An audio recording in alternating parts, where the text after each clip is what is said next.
Do you know a game that at release was not received the greatest, but over time people came to appreciate it more and started to see all the good in the game? And now the game that people once resented has now become one they look back on with positivity and appreciation for? No, not Gex. Now that's what I call getting some tail. Super Mario 3D World. It combines my two favorite things into one, Mario and the world. Oh my god. Initially released in North America on November 21st, 2013 for the Wii U, and on February 12th, 2021 for the Switch, Super Mario 3D World sees Mario embark on his next 3D adventure, this time adventuring to the Sprixie Kingdom.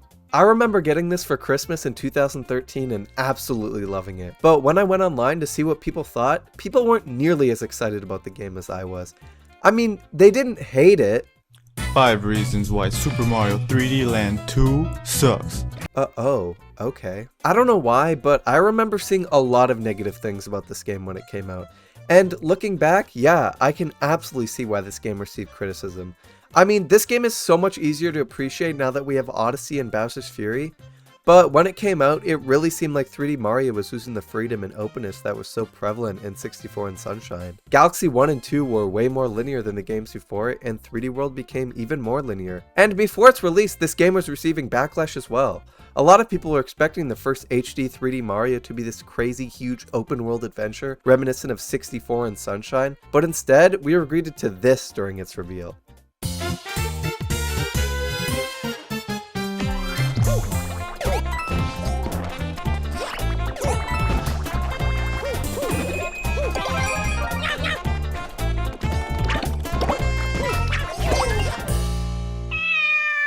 What the fuck? The marketing of this game didn't do it justice at all either.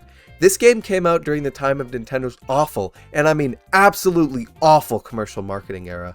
Hot buttered popcorn, that's a deal! All of this, the backlash from the original trailer, the awful marketing, and the mixed reviews at launch, combined to create a game that people surprisingly look back on as one of Nintendo's best games. And there's a good reason for that. This game is incredible. First off, there's the big selling point of this game, 4-player co-op. Now, I haven't really ever fully played through this game with 3 other people, but the times I've played with friends, this game has been an absolute blast. And with the Switch port's online multiplayer, this is easier than ever. The levels are built around multiplayer and single player really well too. They're open enough for multiple people to explore, but also closed in enough so that if you're playing single player, it doesn't feel too empty and bland, which is something I think the new Super Mario Bros. Series could definitely learn from this game. I feel a good amount of the new Super Mario Bros. Series levels are really bland and empty for single player because the game was built around multiple people playing, and 3D World shows that this issue can easily be fixed. And while on the topic of multiplayer, let's talk about the characters. You can play as Toad. Oh yeah, there's also like Peach, Luigi, and Mario. Each character has their own unique attributes which make them different from the others. The original cast, Mario, Luigi, Toad, and Peach, all take their attributes from Super Mario Bros. 2, with Mario not really having anything special other than being all around in every stat, Luigi having ridiculous jump height, Toad being able to run incredibly fast, and Peach being able to float after a jump. But wait, there's another character. A secret character that you can only unlock in the post-game. That's right, it's none other than Waluigi, baby!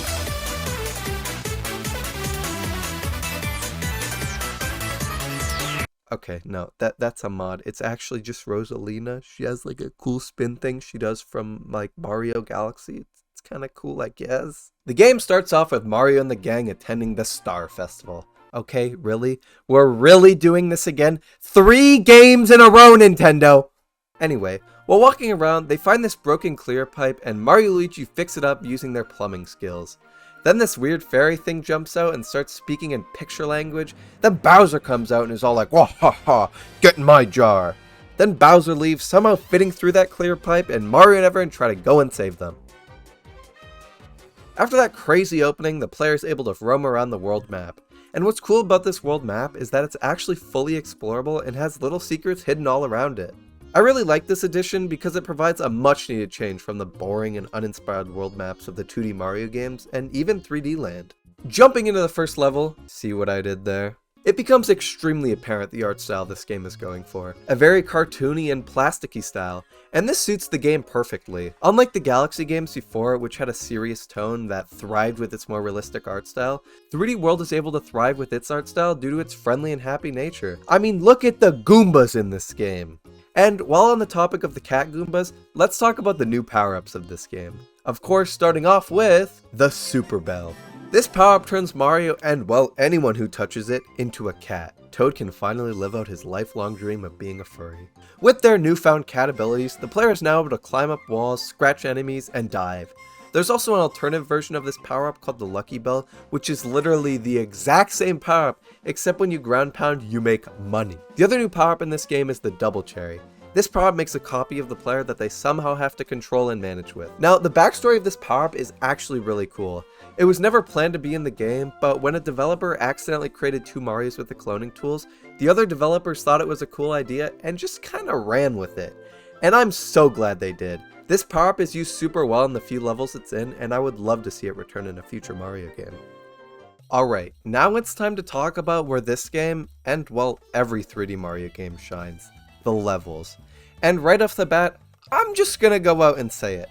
The levels in this game are the most creative levels in the entire 3D Mario series. And without mentioning castle levels, I want to talk about some of my absolute favorites of this game.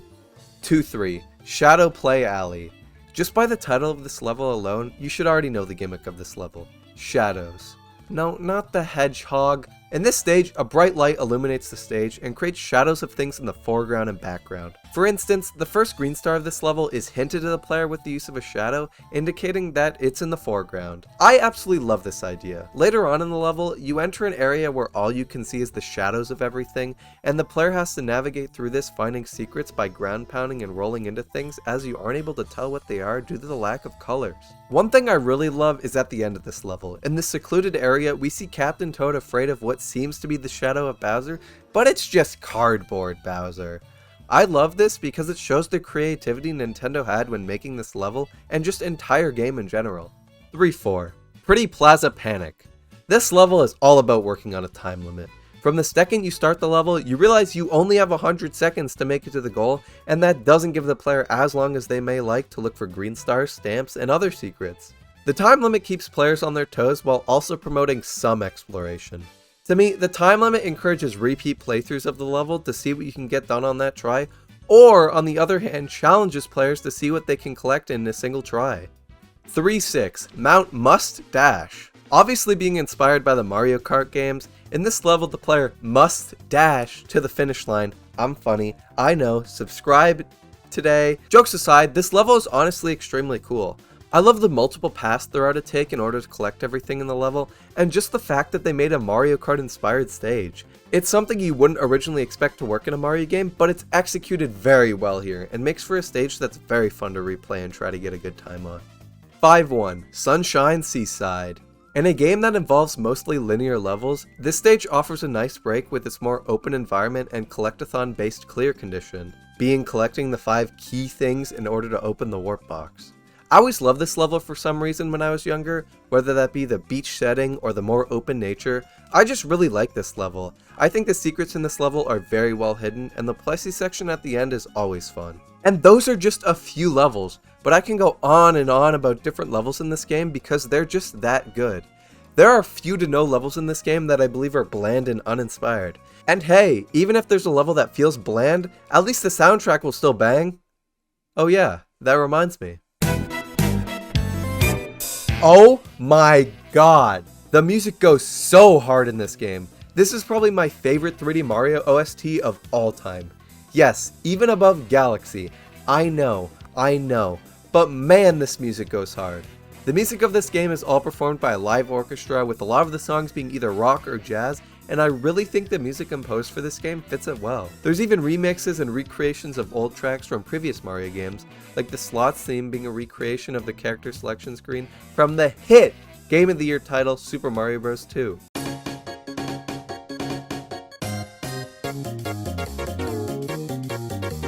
Doesn't this music make you want to gamble your life savings away? The music of this game is just incredible. I can't stress that enough. Each level feels like it's built around the music, with some levels flat out being built around it, and really helps set the tone and atmosphere for the player while they're playing.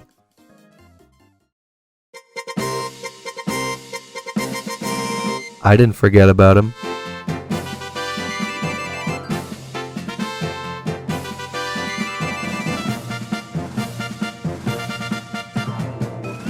Captain Toad, originally introduced in Super Mario Galaxy, makes his first playable appearance in this game. As him, you play in these small, condensed little areas where you have to navigate around and collect all the green stars.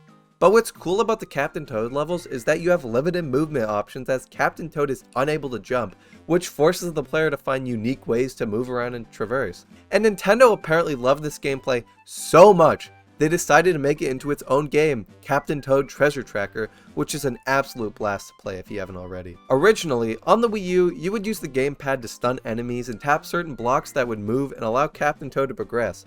And on the Switch port, you would either use the touchscreen of the Switch itself or the gyro inside the Pro Controller and Joy-Cons. I always love this mechanic in the Captain Toad levels of interacting in the levels like this, but I have to admit, this game barely scratches the surface of the capabilities of this feature, but also Captain Toad's level design as a whole. Now, don't get me wrong, his levels in 3D World aren't bad, but Captain Toad Treasure Tracker fully makes use of these mechanics and creates amazing levels for the player to try and solve and find every secret. And with all that out of the way, I guess it's time to involve the levels discussing the main bad guy, Bowser himself, Big Bow, the Bow Man, Turtle.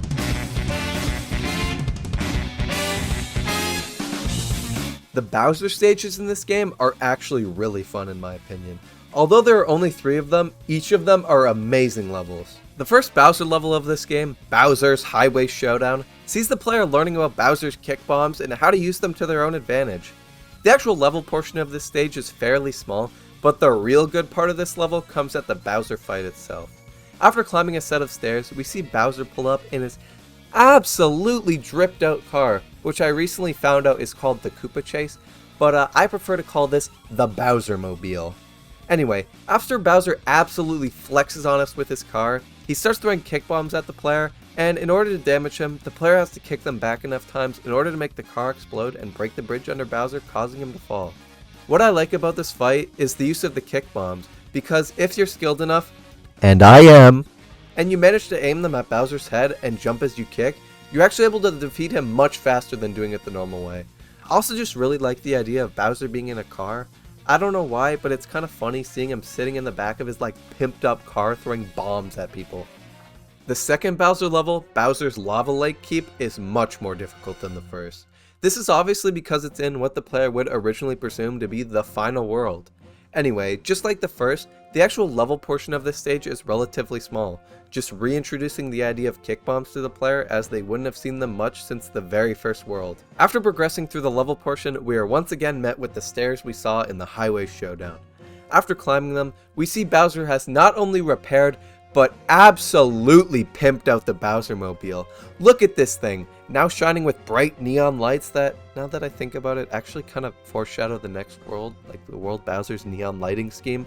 Anyway, the fight is very similar to the original, but now is a lot more difficult.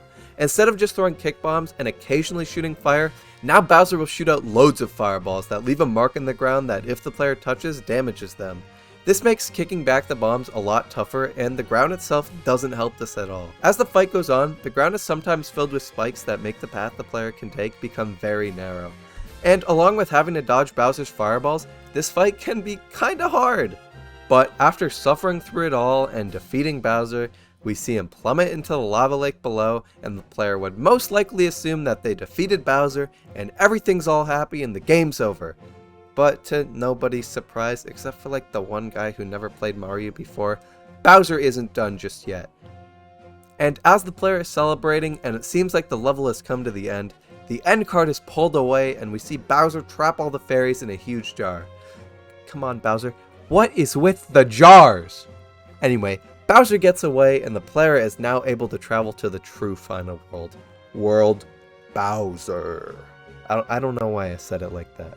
World Bowser itself is really cool. A giant Bowser-themed, neon-lit theme park with a huge tower in the middle of it all.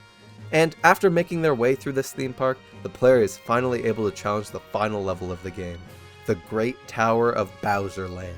Honestly, I'm not a huge fan of this level, although I do think there are some highlights, like real good. Notably, the Bowser Mobile has been abandoned. No! Yeah, as soon as you start the level, the game makes it apparent that you won't be fighting Bowser in his car, rather in a different way. And just like the others, the level portion of the stage is extremely short. It's not much, but it does allow the player to get some power-ups before the big fight.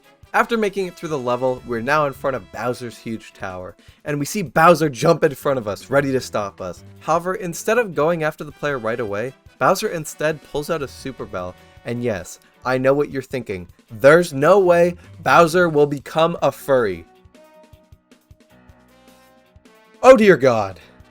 So yeah, Bowser has now officially transformed into Meowser. Yeah, it's quite a name.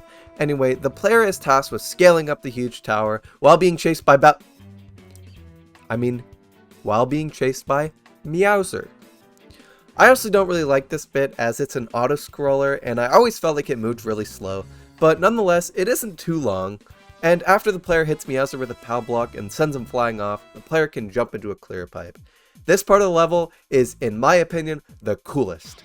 As we're going up the clear pipe, Bowser comes back, chasing us, and now the player can do nothing but watch. After a short while, Bowser uses a double cherry to clone himself, and now the player has to dodge multiple Bowsers while climbing up the tower. Sadly, same as the last part, this section is also an auto-scroller, and moving is a little slow. But I really like the idea of multiple Bowsers just jumping out of the walls at you. In the final section of the level, the player has to climb a staircase spiraling around the very top of the tower, while there are like 10 Bowsers trying to attack the player. I really like the music of this section as well. It honestly reminded me a lot of the Galaxy games. Anyway, after reaching the top and hitting this giant POW block 3 times, Bowser flies off into the sky, finally being defeated. No more end cards being pulled away, no more jars. He's dead. I think this level did a lot right, but also a few things wrong. I really like the whole idea of the level, the whole Meowser thing, and the use of the double cherry, but the auto-scrolling of it all just slows it down. But don't get me wrong, I don't think this is a bad level or anything. I think it's pretty good for a first playthrough, but it honestly could have just been done a little bit better.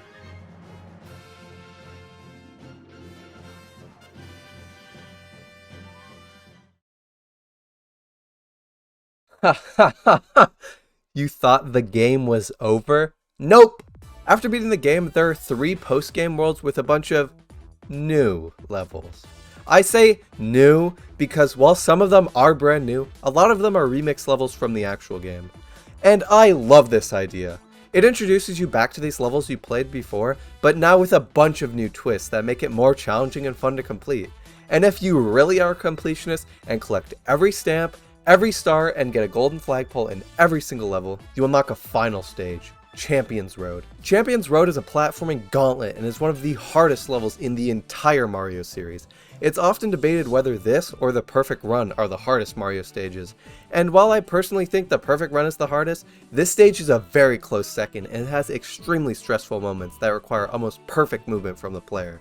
When I first challenged this stage, no joke, it took me like 3 hours to complete, and that's only because I devised a perfect route and I had almost basically muscle memory the entire stage at that point due to how many attempts it took. And if I'm being completely honest, I enjoyed every second of the 3 hours it took. I think while it's hard, it's a stage that over time, you can find the best routes and patterns to take, and it makes for a really fun course to try and master, and really drives home the fact that 3D World is an amazing game. Super Mario 3D World is a game that deviates from the format we are used to with 3D Mario games, but creates one that's equally fun to play and one that can even be enjoyed by up to 4 people at the same time. The creativity and passion put into this game is extraordinarily apparent. Each level feels unique and there are very few dull moments throughout the entire adventure. Super Mario 3D World shows that even when presented in a format we are not used to, the 3D Mario series continues to be one of the best in the entirety of gaming.